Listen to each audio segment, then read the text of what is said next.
바울이 받은 그리스도의 깊은 계시의 말씀 8. 왜 이 귀한 하나님의 이 그리스도의 은혜로부터 은혜에 의하여 온 선물을 우리가 받아들이니까 그리스도의 은혜가 뭡니까? 사실은 십자가의 죽으심, 부활뿐만 아니라 하나님이 사람이 되어 오셔서 이 세상에 오셔서 33년 반 동안의 생애를 사셨는데 공생의 3년 반 동안의 그 사역을 통해서 우리 사람들을 향한 하나님의 그런 놀라운 사랑과 은혜를 하나님이 어떠한 분임을 다 보여주셨습니다. 말씀으로 말씀하시고 삶을 통해서 연약한 자, 병든 자, 슬픈 자, 죄를 범한 여자, 모든 사람들의 문제를 주님이 찾아가 주시고 해결해 주시고 심지어는 자연계 안에 문제가 있어서 그 바다 위의 풍랑 가운데 고통받는 그 제자들을 주님이 찾아가시는 거예요. 그게 바로 자연계를 뛰어넘어서 우리에게 역사해 주시는 그리스도의 그 사랑과 은혜를 보여주는 거예요. 자연 만물에 어떤 원칙이 있어요. 원리가 있는데 그런 것을 뛰어넘어 가지고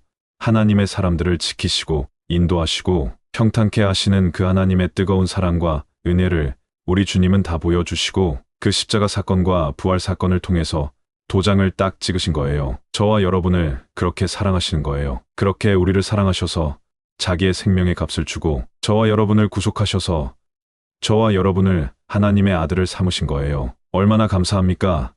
그 사랑, 그 은혜를 저와 여러분이 조건 없이 다 받은 겁니다. 다 받고 시작하는 거예요. 믿음으로 아멘 하세요. 오늘 가난하고 어렵다고 그렇게 땅을 바라보지 말고 하나님이 해주신 일에 우리 초점을 맞춰야 돼. 사람들하고 비교하지 말고 그거는 세상의 방식이고요. 비교하지 않아요. 우리들은 하나님께서 예수 그리스도를 통해 해주신 그 일에 우리가 초점을 맞추면 우리의 마음은 열리고 우리의 마음은 평안하고 감사하고 눈에는 눈물이 쏟아지고 우리의 슬펐던 힘들었던 벅찼던 모든 무거운 멍에가 벗겨져 버립니다. 그리고는 다 주님께 맡기는 거예요. 내일 일은 난 몰라요.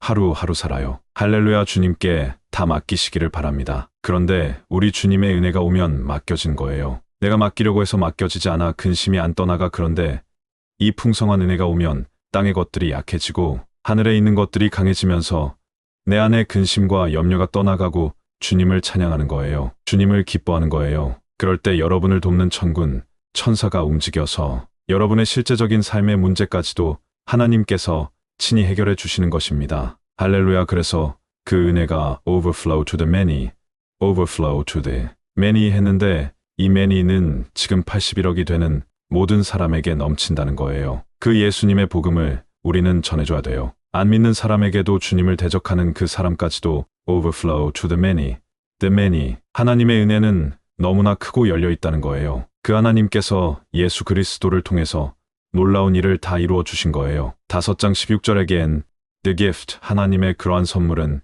is not like the result of the one man's sin. 그 한 사람의 죄의 결과와 같지 않다는 거예요. 한 사람의 죄의 결과, 아담의 죄의 결과가 뭐였어요?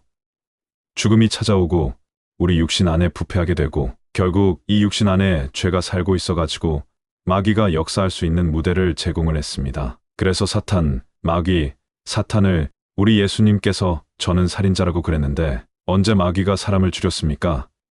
그 살인자라는 말은 맨 처음에 그 정확합니다. 가인의 마음 속에 동생을 죽이려는 마음을 집어넣은 존재가 마귀예요. 여러분, 예수님께서 가롯 유다에게 마귀가 들어가서 한 사람은 마귀라고 그랬어요. 가롯 유다의 마음 속에 마귀가 그러한 자기 선생님, 정말 창조주 하나님을 팔아먹으려고 하는 그러한 돈, 욕심이 생겨가지고 눈을 멀게 하는 거예요. 돈 때문에 그런 거예요. 여러 가지 말이 많은데 원래 처음부터 이 유다는 돈에 관심이 많다 보니까 자기 선생님을 돈에 넘겼다니까. 돈의 욕심에 그러니까 이러한 마음 누가 집어넣어요? 사람의 마음 속에 타락한 인간의 이 육신 안에 죄가 살고 있는데 죄의 배후에 마귀가 역사할 수 있는 그런 어떤 것이 되는 거예요. 그래서 날마다 우리들은 주님의 말씀을 사모하고 주님을 바라보고 주님을 떠올려야 되는 거예요. The judgment followed one sin. 그 심판은 하나님의 심판은 하나의 죄를 따라온다는 거예요. 하나의 죄를, 그 아담의 죄를 따라오게 되는 거예요. 그러니까 아담의 죄가 가인한테 들어가고 또 누구누구에 들어갔고 다 죄가 들어와가지고 이 81억이나 되는 모든 온 인류 안에 죄가 다 들어왔어요. 그런데 그 죄의 문제를 우리 예수님이 2000년 전 십자가에서 다 끝내버린 거예요. 옛 창조를 끝내버린 거예요. 그런데 저와 여러분은 그 예수님을 나의 주님으로 영접해가지고 그 아담 안에 있는 그 죄의 문제로부터 해방이 된 거예요. 죄와 죽음과 육신과 마귀와 세상으로부터 저와 여러분은 해방이 된 겁니다. 자유함을 얻게 된 거예요. 근본적인 차원에서 그래서 우리가 세상을 살 때 주님이 해결해 주신 그 진리의 말씀을 붙잡고 살면 저와 여러분도 우리 예수님이 승리하신 것처럼 승리하고 바울이 승리한 것처럼 승리하고 2000년 교회사에 승리했던 그리스도의 많은 충성된 하나님의 종들이 승리한 것처럼 저와 여러분도 승리하게 되는 것입니다. 어떻게? 저와 여러분이 잘해서 저와 여러분이 그 예수님을 믿고 시인하니까 저와 여러분 안에 임마누엘 하신 성령 하나님이 그러한 승리하는 삶을 우리에게 나타내시는 거예요. 역사하시는 거죠. 하나님의 역사예요. 복음이라는 것은 성령님이 그 일을 해주시려고 우리 안에 오신 거예요. 우리 안에 구경하려고요. 우리 안에 진짜 그 성령 하나님이 일해 주시려고 오셨다니까. 하나님의 일은 우리 인간의 육신으로는 못하니까. 그래서 우리들은 영을 따라 행해야 되고 내 생각을 영에다가 세팅을 해야 되는 거예요. 영의 영토 안에 우리가 머물러야 되는 거예요. 거기서 내가 파수를 서야 되는 거예요. 육신의 마귀가 어떻게 공격해오나 마귀는 어떻게 공격합니까?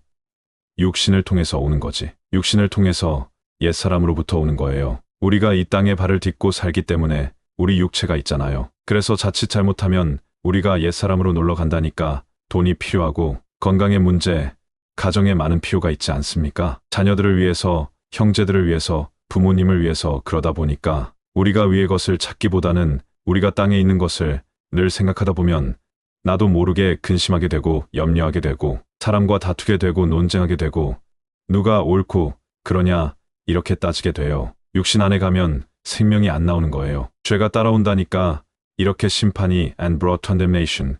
그래서 정죄를 가져와요. 죄라고 하는 것은 정죄를 condemnation을 가져옵니다. But the gift followed many trespasses. 제가 오늘 설교하게 된 게 이 성경을 깊이 보다가 말씀을 전해야 되겠다. 이런 생각이 왔어요. 왜냐하면은 여기 하나님의 그런 은혜의 은사 선물이라고 나와 있는데 선물이 따라왔대요. 많은 trespasses 범죄를 따라왔다는 거예요.